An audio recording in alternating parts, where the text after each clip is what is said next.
Hey guys, welcome back to News for the Sonics, where we discuss comics, movies, games, and more. My name is Ronnie, and after a much needed small break, I am back to bring you some more Marvel news and other Spider-Man news as well. So welcome back to the channel. Today we're going to be talking about the She-Hulk writer, talking about how they weren't believing whether Charlie Cox will be coming back for the series or not. And this is really interesting. I wanted to talk about it. I personally am a Daredevil fan. He's like right there, a close second with Spider-Man.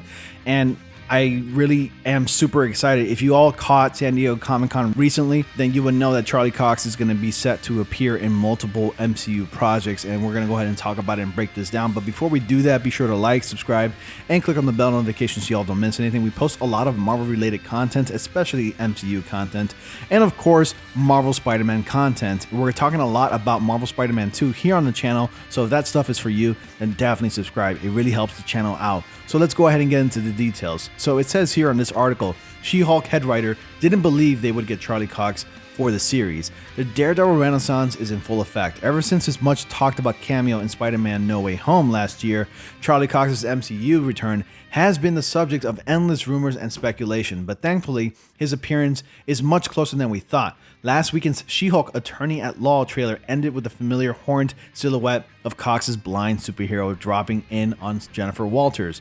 Unfortunately, the scene was cut off before we could get a good look at his face, but while speaking with She-Hulk head writer and executive producer Jessica Gao, Collider was able to confirm that Cox is indeed returning as the Man Without Fear in the upcoming series. Netflix memorably axed its Daredevil series in 2018. However, Marvel couldn't start plotting Cox's return until 2020 at the earliest due to a clause in their Netflix deal. Once that hurdle was cleared, pairing his character with She-Hulk seemed like a no-brainer. After all, Matt and Jen are both lawyers in Marvel's comic book universe. Regardless, Gal wasn't always sure that the studio would approve. "I don't think we ever in a million years thought that we would be allowed to use them," said Gal, "because we didn't know what the status was of that character. And then I can't remember how we got wind that he was coming back and that it was Charlie Cox, and we were like, wait, does that, we can use him? Are we allowed?" And then they told us, yeah, we couldn't believe it. We thought we were being pranked. We just kept writing him in," continued Gao, "and we kept rolling with the story, just thinking like, okay, any moment now, they're going to tell us we can't use them. They made a mistake. They actually don't have the rights." But it just kept becoming more and more real, and it was so hard to keep that a secret.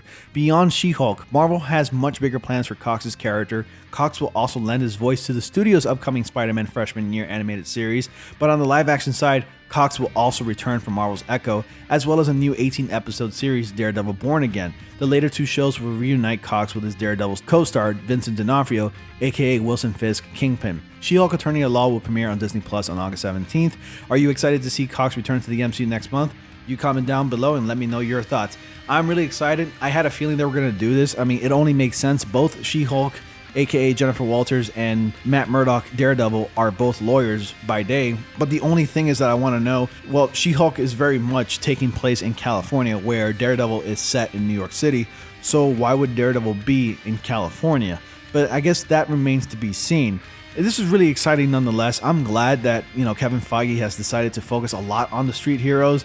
And also, if you ever caught an interview in San Diego Comic-Con, Kevin Feige was asked about a lot of the superheroes, such as the street heroes like Daredevil and, of course, Spider-Man. Yes, that's right, you heard me right. There is a possibility that Spider-Man is set to return and at least appear in an upcoming Disney Plus series, such as Daredevil Born Again, which is going to have 18 episodes. And that's going to be really exciting. I cannot wait to see that. And I think if Spider-Man shows up, it's both going to be a win-win for both Sony and Marvel. And I'm pretty sure Sony is going to allow that now that technically Spider-Man does exist in the universe. Of course, they're not going to know that it's Peter Parker because nobody knows who Peter Parker is at this point. Everybody has forgotten about him. But they know his superhero identity, which is just Spider-Man. They know that the Spider-Man person does exist out there. So that's really exciting. I would love to see Spider-Man make an appearance in an upcoming Disney Plus series. But anyways, are you excited about Daredevil making his return? Of course, this was a given. I'm pretty sure Charlie Cox was super excited and ecstatic to return as the Hornhead character, and I cannot wait to see him return in She-Hulk. And actually, She-Hulk is going to be debuting on August 17th, 2022, so definitely be sure to tune in to Disney Plus so you don't miss those episodes. Anyways, guys, that's all I got for you tonight. Thank you so much for watching. Tomorrow is Spider-Man Day, so look out for some Spider-Man videos tomorrow. And definitely be sure to like, comment, and subscribe. Definitely helps the channel. And click on the bell notifications so y'all don't miss videos like this. And as always, I will see you all in the next comic panel.